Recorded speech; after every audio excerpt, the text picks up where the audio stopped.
अस्सलाम वालेकुम स्टूडेंट्स। हम लोग chapter number 22 second year biology FSc start करने जा रहे हैं। चैप्टर 22 का टाइटल है variation and genetics. This is the first lecture of this chapter. इस लेक्चर में हम मुख्तलिफ टर्मिनोलॉजीज़ को सीखेंगे, जैसे genes, alleles, homozygous, heterozygous alleles, इसी तरीके से जीनोटाइप, फिनोटाइप, जंपिंग जीन्स और जीन पूल, और मेंडल का तारुफ थोड़ा सा देखेंगे। मेंडल के कौन से एक्सपेरिमेंट्स हैं, किस ऑर्गेनिज्म पर हैं और क्यों हैं। इस इंट्रोडक्टरी लेक्चर में, जेनेटिक्स के इस इंट्रोडक्टरी लेक्चर में ये चीज़ें डिस्कस करेंगे। चैप्टर का नाम है वेरिएशन एंड जेनेटिक्स। वेरिएशन तग़य्युरात को कहते हैं, तब्दीलियों को कहते हैं।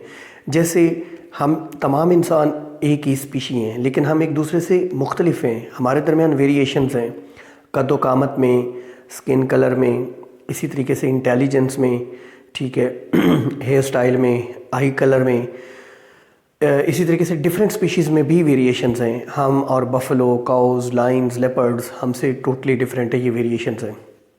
जीनेटिक्स दो लफ्ज़ों से मिलकर बना है, जीन एंड टिक्स। जीन का मतलब जीन और टिक्स study. Study of gene is called as genetics. Basically हम जेनेटिक्स को डिफ़ाइन करते हैं, this is a branch of biology in which we study inheritance. जिसमें इनहेरिटेंस को, विरासत को स्टडी किया जाए, उसे जेनेटिक्स कहते हैं। स्टूडेंट्स, इनहेरिटेंस क्या होती है, विरासत क्या होती है? वालदैन से औलाद तक खसूसियात का मुंतकिल होना विरासत कहलाता है। Transfer of characteristics from parents to offsprings is called as inheritance. तो चैप्टर का नाम था variation and genetics.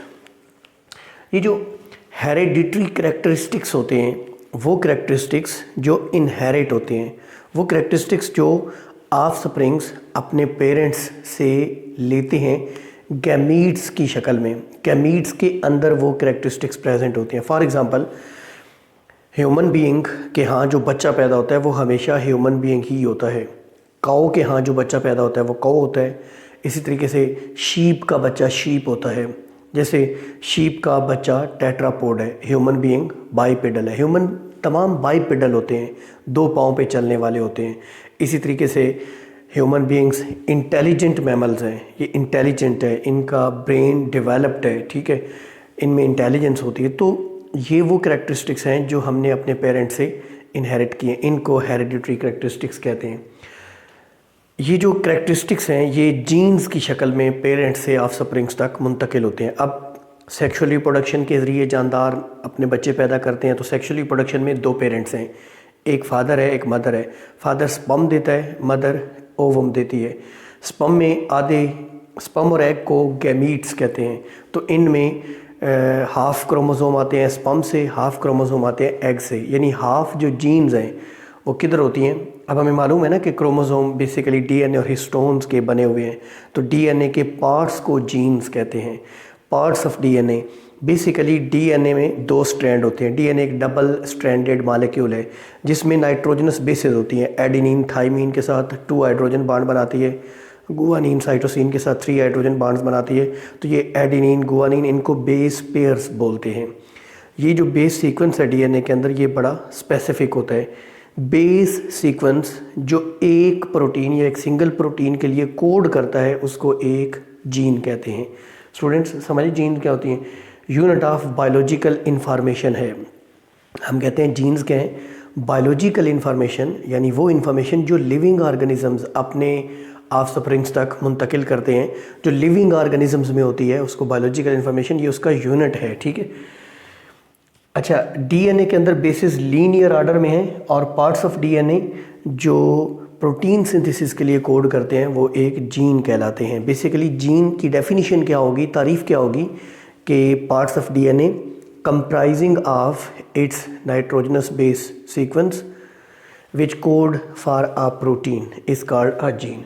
Students, chromosome के ऊपर जीन की एक स्पेसिफिक लोकेशन होती है। मिसाल के तौर पे फ़र्ज़ करते हैं स्किन कलर का जीन क्रोमोसोम 1 पर है, मिसाल के तौर पे इंसान में हाइट का क्रोमोसोम 2 पर है, इसी तरीके से हेयर कलर का क्रोमोसोम नंबर 3 पर है। तो हर जीन की क्रोमोसोम के ऊपर एक स्पेसिफिक पोजीशन होती है, लोकेशन होती है, जिसको जीन लोकस बोलते हैं। लोकस की जमा लोसाई होता है। specific position of the gene, physical position, physical presence of the gene over the chromosome is called its locus. अच्छा, जीन्स की वजह से जानदार आपस में रिजेंबल करते हैं और वेरिएशंस भी रखते हैं. मिसाल के तौर पे हम तमाम इंसान एक दूसरे से रिजेंबल भी करते हैं. We all are bipedal, we all are intelligent, we all are mammals, ठीक है. लेकिन वेरिएशंस भी हैं, हाइट वाइज डिफरेंसेस हैं, स्किन कलर वाइज डिफरेंसेस हैं, तो वेरिएशंस भी हैं. ये जीन्स की वजह से हैं, रिजेंबलेंसेस भी जीन्स की वजह से. Why are we humans, why are not we sheeps, goats, buffaloes? क्योंकि हम में इंसानों के जीन्स आए, इसलिए हम जीन्स हैं. कव्वे का बच्चा कव्वा होता है क्योंकि उसमें कव्वे के जीन्स आए. ये रिजेंबलेंसेस हैं, रिजेंबल्स हैं और वेरिएशन भी हैं, ठीक है. अच्छा, अगर जीन्स पेरेंटल कम्बिनेशन में इंटैक्ट सालम सही सालम आगे मुंतकिल हो जाएं तो वो जो ट्रेट है, वो जो फ़ीचर है, वो जो खुसूसियत है, वो कंज़र्व हो जाएगी, वो नस्ल दर नस्ल वैसे ही मुंतकिल होगी. एक नस्ल में वो करैक्टरिस्टिक मौजूद था, वो अगली नस्ल में जूं का तूं मुंतकिल हो गया, उसमें कोई म्यूटेशन नहीं हुई, तो इसको हम बोलेंगे कि ये इंटैक्ट पेरेंटल कम्बिनेशन था.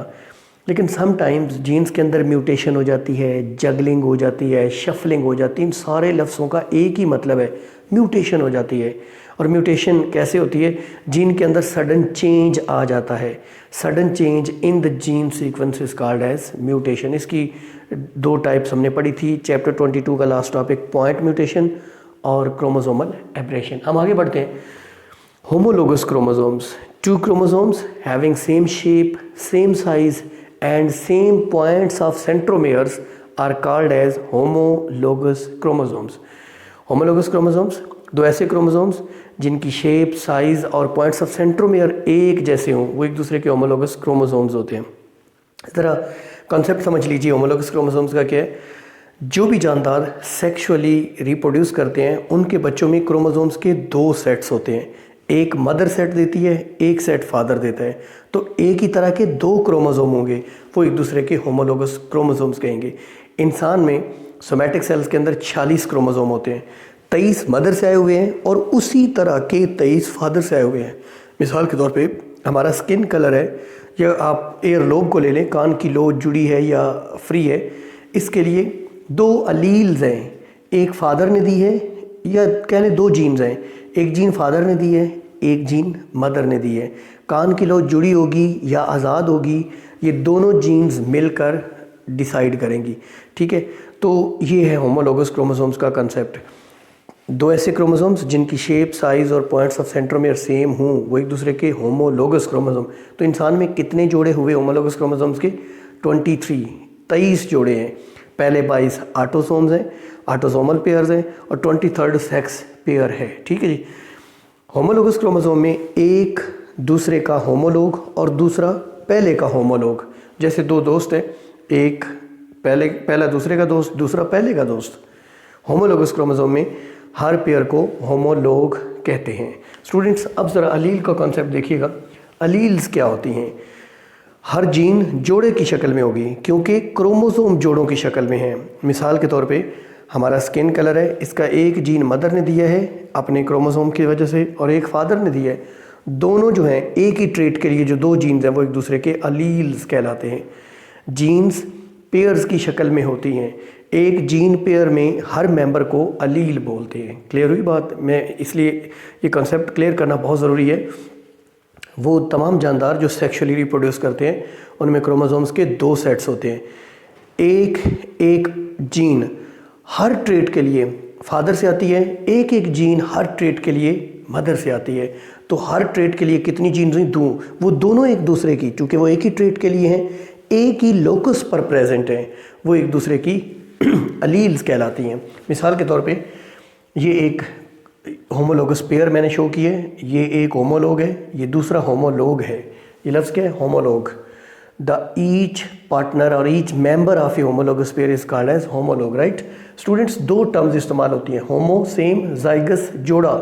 चूँकि अलील्स जोड़े हैं, जीन्स जोड़े हैं जिनको अलील्स कहते हैं, वो सिमिलर भी हो सकते हैं, वो डिफरेंट भी हो सकते हैं. होमोजाइगस मिसाल के तौर पे ये कैपिटल बी, ये कैपिटल बी, ये हमारे फादर से आया, ये हमारी मदर से आया. अब ये दोनों मिलकर एक्सप्रेस होंगे. ये कौन एक्सप्रेस होगा? ये डोमिनेंट है या रिसेसिव, उस पर डिपेंड करेगा, ठीक है.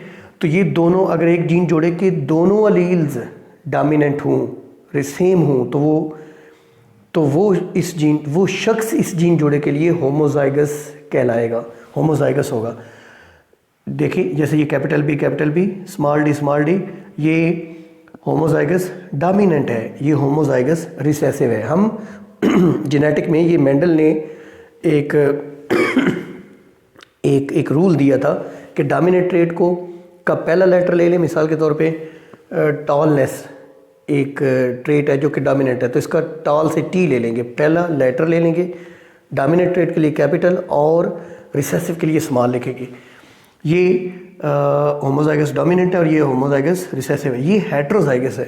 स्टूडेंट्स ये एक जीन की दो अलील्स हैं, ये कैपिटल टी ये स्मॉल टी, ये एक ही जीन है, ये एक ही जीन है, ये मदर से आई है और ये फादर से आई है। मिसाल के तौर पे मैं इसको फादर से और ये मदर से आई है। ये टी और ए जो है ये डिफरेंट अलील्स, डिफरेंट जीन्स हैं, डिफरेंट जीन्स की अलील्स हैं, राइट। सो होमोजाइगस अगर एक जीन जोड़े की दोनों अलील्स सिमिलर हों, वो डोमिनेंट भी हो सकती है, रिसेसिव भी हो सकती है। अगर एक जीन जोड़े की दोनों अलील्स डिफरेंट हो तो वो हेट्रोजाइगस कहलाता है। जाइगस मीन जोड़ा, जैसे जाइगोट जो जुड़ने से बनता है स्पर्म और एग के, ठीक है। स्टूडेंट्स जीनोटाइप क्या होती है? सॉरी, मेरा जो स्किन कलर है इसके पीछे एक जेनेटिक मेकअप है, इसके पीछे जीन्स हैं जिन्होंने ये स्किन कलर पैदा किया है। उस जेनेटिक कंप्लीमेंट को, उस जेनेटिक मेकअप को जीनोटाइप कहते हैं, ठीक है। Genetic complement behind a trait is called genotype. Height कुछ लोगों की बड़ी है, कुछ की छोटी। अगर दोनों पेरेंट्स लंबे कद के हों तो बच्चा लंबे कद का होगा, दोनों पेरेंट्स अंग्रेज़ हों तो बच्चा अंग्रेज़ होगा, दोनों पेरेंट्स हबशी हों तो बच्चा हबशी होगा। क्यों हबशी या क्यों अंग्रेज़ है? क्योंकि उसकी जीन्स दोनों कौन सी आई हैं, वो वाली आई हैं। दोनों पेरेंट्स अंग्रेज़ हैं तो दोनों अंग्रेज़ों वाली जीन्स आई हैं, तो इसको बोलते हैं जीनोटाइप। यानी हर ट्रेट, स्किन कलर एक ट्रेट है, हबशी का अलग स्किन कलर है, अंग्रेज़ का अलग है, तो स्किन कलर के पीछे जो जीन्स हैं, जो जेनेटिक कंप्लीमेंट है, जो जेनेटिक मेकअप है, जो जेनेटिक कॉन्स्टिट्यूएंट है, उसको बोलते हैं जीनोटाइप। जीनोटाइप एक्सप्रेस कैसे होती है, नज़र कैसे आती है? Way of appearance of a trait, way of expression of a trait is called its phenotype. आपको याद है मेंडल कहते थे कि पाइजम सैटिवम, ये जो गार्डन पी मटर के पौधे पर रिसर्च कर रहे थे, इसमें 7 ट्रेट्स हैं, हर ट्रेट की 2 कंट्रास्टिंग फॉर्म्स हैं जिनको वो फिनोटाइप कहते थे। Phenotype mean expression. मिसाल के तौर पे मेरी इतनी हाइट है, ये एक्सप्रेशन है, ये फिनोटाइप है। इसके पीछे जीन्स है, वो जीनोटाइप है। हर फिनोटाइप को जीनोटाइप पैदा करती है। जीनोटाइप हम डिटेक्ट कैसे करते हैं? जब हमारे सामने फिनोटाइप आती है। तो students way of expression, way of appearance of A trait is called phenotype. Genetic complement behind a phenotype is called its genotype. मिसाल के तौर पे एक प्लांट का फ्लावर कलर रेड या वाइट 2 तरह का है, तो रेड एक फिनोटाइप है, वाइट दूसरी फिनोटाइप है। फ्लावर कलर एक ट्रेट है, ट्रेट कलर एक ट्रेट है। अब इंसानों में जैसे कलर एक ट्रेट है, कलर डिफरेंट किस्म का होता है, ब्लैक, ब्राउन, वाइट, ठीक है। ऐसे ही फ्लावर में अगर रेड डोमिनेंट है तो इसके लिए कैपिटल आर, रेड से आर लेंगे और ये कैपिटल लिखेंगे डोमिनेंट के लिए, वाइट के लिए स्मॉल आर लिखा जाएगा। डोमिनेंट ट्रेट होमोजाइगस या हेट्रोजाइगस दोनों शक्लों में ज़ाहिर होता है, ये मेंडल हमें समझाएगा। और जो रिसेसिव ट्रेट है वो तब शो होता है जब वो होमोजाइगस, जब दोनों स्मॉल होंगे। अब स्टूडेंट्स एक कंसेप्ट है जंपिंग जीन्स, जिनको ट्रांसपोजोन्स भी कहते हैं। चैप्टर 20 के लास्ट टॉपिक में भी जंपिंग जीन्स का कंसेप्ट दिए। कुछ जीन्स हैं जिनका एक फिक्स लोकस नहीं होता, वो जंपिंग जीन्स कहलाती हैं। एक साइंटिस्ट ने इसके ऊपर रिसर्च की और ह्यूमन जीनोम में, जीनोम होता है all the genetic makeup of human being, इंसान में जितनी भी जीन्स हैं सबको कलेक्टिवली हम क्या बोलते हैं? जीनोम। तो जीनोम क्या है? All the genetic makeup of an organism, all the genes present in an organism is called its genome. तो मैं बात कर रहा था जंपिंग जीन्स। जीनोम में 50% जीन्स वो हैं जो जंपिंग जीन्स हैं, जो एक क्रोमोसोम से दूसरे पे जंप करके जाती हैं, दूसरे से तीसरे पे जाती हैं, होपिंग करती रहती हैं। होपिंग का मतलब होता है जंपिंग, जैसे ग्रास हापर, क्योंकि वो जंप करता रहता है, हापर इसलिए कहते हैं। तो होपिंग होती हैं, ये पीसफुली सेटल नहीं होती, इनका एक लोकस नहीं होता, ये एक से दूसरे, दूसरे से तीसरे ये मुंतकिल होती रहती है। आप चैप्टर 20 का लास्ट टॉपिक अगर मेरा देख लें म्यूटेशंस वाला, तो उसमें मैंने ये कॉन्सेप्ट बहुत डिटेल में क्लियर किया है। स्टूडेंट्स जीन पूल एक टॉपिक है। जीन पूल एक जो पॉपुलेशन होती है ना, उसको कैसे डिफाइन करते हैं? आपने पॉपुलेशन की डेफिनेशन पढ़ी हुई है, group of organisms living at same place at same time and interbreeding produce fertile offsprings are called a population. Group of living organisms which can interbreed freely among themselves living together in same space and time is called population. Students, group of interbreeding organisms, वो जानदार जो आपस में interbreed कर रहे हैं। Interbreed का मतलब होता है आपस में मेटिंग कर रहे हैं जिसके नतीजे में बच्चे पैदा हो रहे हैं। Group of interbreeding organisms living at same place in same time या living together in same space and time, बात वही है, living together in same space and time, एक ही जगह पर एक ही वक्त में जानदारों का ऐसा ग्रोथ जो इंटरब्रीड कर रहा हो पॉपुलेशन। एक पॉपुलेशन में तमाम ट्रेट्स की तमाम जीन्स को कोलेक्टिवली जीन पूल कहते हैं। इसको समझने के लिए आपको बीन बैग जेनेटिक्स की मिसाल देते हैं। बीन बैग जेनेटिक्स, बीन मटर, आपके पास एक बैग है जिसके अंदर मटर की फलियां हैं। आप उस बैग को एक पॉपुलेशन कंसिडर करें, उसके अंदर जो मटर की फलियां हैं, पोड्स हैं, उनको आप एक एक शख्स कंसिडर करें और उनके अंदर जो दाने हैं मटर के वो जीन्स हैं। तो सारे के सारे दाने निकाल लें और बैग में डालें तो वो एक जीन पूल बन जाएगा। All the genes present in an interbreeding population are collectively called as gene pool. ये जीन पूल का कंसेप्ट ज़रूरी क्यों है? हम पाकिस्तानी एक नेशन है, हम एक इंटरब्रीडिंग पॉपुलेशन है, हमारे लोगों की आपस में शादियां होती हैं, तो हमारे यहाँ कोई बहुत वाइट या बहुत ब्लैक बच्चा क्यों नहीं पैदा होता? क्योंकि हम सब ब्राउन फार्म हैं। हमारी पूरी पॉपुलेशन में स्किन कलर के लिए जो जीन्स हैं वो थोड़ी फेयर थोड़ी डार्क हो सकती हैं, मगर वो हैं सारी ब्राउन फार्म के लिए। ये सदियों से हम इकट्ठे रहते आ रहे हैं और आपस में इंटरब्रीड कर रहे हैं। इस वजह से हमारे जीन पूल में स्किन कलर के लिए अवेलेबल जो ऑप्शंस हैं, अवेलेबल जो जीन्स हैं वो हैं ही इस तरह की। फिर हाइट वाइज ले लें, फिर इंटेलिजेंस वाइज ले लें, बिहेवियर वाइज ले लें, ये सारी जीन्स एक जीन पूल। जीन पूल के अंदर आप किसी एक ट्रेट की जीन्स को स्टडी कर लें। मिसाल के तौर पे हमारे शहर में, इंसानों के अंदर या हमारे पूरे मुल्क में जहाँ जहाँ लोगों की आपस में शादियाँ होती हैं, इंटरब्रीड होता है, एक ट्रेट स्किन कलर के लिए कौन कौन सी जीन्स अवेलेबल है, इसको हम एक ट्रेट को भी और ज़्यादा ट्रेट्स को भी स्टडी कर सकते हैं। स्टूडेंट्स, हम थोड़ा सा आपको बताएंगे Mendel's laws of inheritance. Gregor Johann Mendel इनका फुल नेम है। जोहान मेंडल इनका नाम था, ग्रेगर इनका क्लैरिकल नेम है। जैसे हमारे यहाँ मौलवियों के साथ लगते हैं अलामा तारिक जमील। अलामा क्या है? ये क्लैरिकल नेम है, ये एक पेशे की वजह से जो मिलता है। तो ग्रेगर इनका क्लैरिकल नेम है। 1822 में पैदा हुए, 1884 में 19th सेंचुरी के बहुत बड़े scientist, father of classical genetics कहलाते हैं। क्लासिकल जेनेटिक्स जो क्लासिक किस्म की जेनेटिक्स है, जो एक क्लास की कहते हैं ना, ये क्लास है, वंडरफुल। तो ये क्लासिकल जेनेटिक जो मॉडर्न जेनेटिक्स है उसके फादर कहलाते हैं। इन्होंने 2 लॉज दिए थे, एक लॉ ऑफ सेग्रीगेशन और एक law of independent assortment. Meiosis के ऊपर दोनों अप्लाई होते हैं। गैमीट फॉर्मेशन जब होती है तब मियोसिस होती है, तो तब ये अप्लाई होते हैं। हम इनको 1 बाय 1 डिटेल में देखेंगे। ये पेशे के एतबार से प्राइस्ट थे, पादरी थे। इनका एक चर्च था, वहाँ पे ये पादरी थे, ठीक है। इन्होंने जो एक्सपेरिमेंट्स किए उनको ब्रीडिंग एक्सपेरिमेंट्स के नाम से जाना जाता है। ब्रीडिंग एक्सपेरिमेंट्स, ठीक है। मॉडल ऑर्गेनिज्म जो इन्होंने लिया था वो था गार्डन पी, जिसको साइंटिफिकली बाइनोमियल नोमेनक्लेचर में पाइजम सेटिवम कहते हैं। उस गार्डन मतलब उसको क्यों इन्होंने चूज़ किया? वो इजी टू कल्टीवेट था, उसको काश्त करना आसान था। उनके मोनास्ट्री गार्डन, उनका वो जो चर्च का गार्डन था, वहाँ पे उनको काश्त करना बहुत आसान था। स्टूडेंट्स, इन्होंने 1854 से लेके 1865 11 साल में 42,000 मटर के पौधे उगाए और बहुत ज़्यादा एक्सपेरिमेंट्स करने के बाद ये 2 लॉज दिए। बायोलॉजी में टोटल 3 लॉज हैं, law of segregation law of independent assortment और हार्डी वेनबर्ग लॉ, जो हम एवोल्यूशन के चैप्टर में पढ़ेंगे। दूसरी वजह जिसकी वजह से गार्डन पी को सिलेक्ट किया, मटर के पौधे को सिलेक्ट किया, इट ग्रोज वेल, ये बड़ा अच्छा ग्रो करता है, उसके गार्डन में ग्रो करता था। ये हर्माफ्रोडाइट है। हर्माफ्रोडाइट को बाईसेक्सुअल भी कहते हैं या मोनोइशियस। ऐसे फ्लावर्स, ऐसे प्लांट्स जिनके फ्लावर में मेल फीमेल दोनों स्ट्रक्चर्स प्रेजेंट हों, मेल ऑर्गन्स भी हों और मेल ऑर्गन्स भी और फीमेल ऑर्गन, मेल और फीमेल दोनों ऑर्गन्स, दोनों स्ट्रक्चर प्रेजेंट हों, वो हर्माफ्रोडाइट कहलाते हैं। ये आमतौर पे सेल्फ फर्टिलाइजेशन करता है, लेकिन इसे क्रॉस फर्टिलाइजेशन के लिए भी इसकी क्रॉस फर्टिलाइजेशन भी करवाई जा सकती है। एक प्लांट के दो फूलों या एक प्लांट के एक ही फूल में मेल फीमेल अगर आपस में ब्रीड करें, फर्टिलाइज करें, तो इसको बोलते हैं सेल्फ फर्टिलाइजेशन।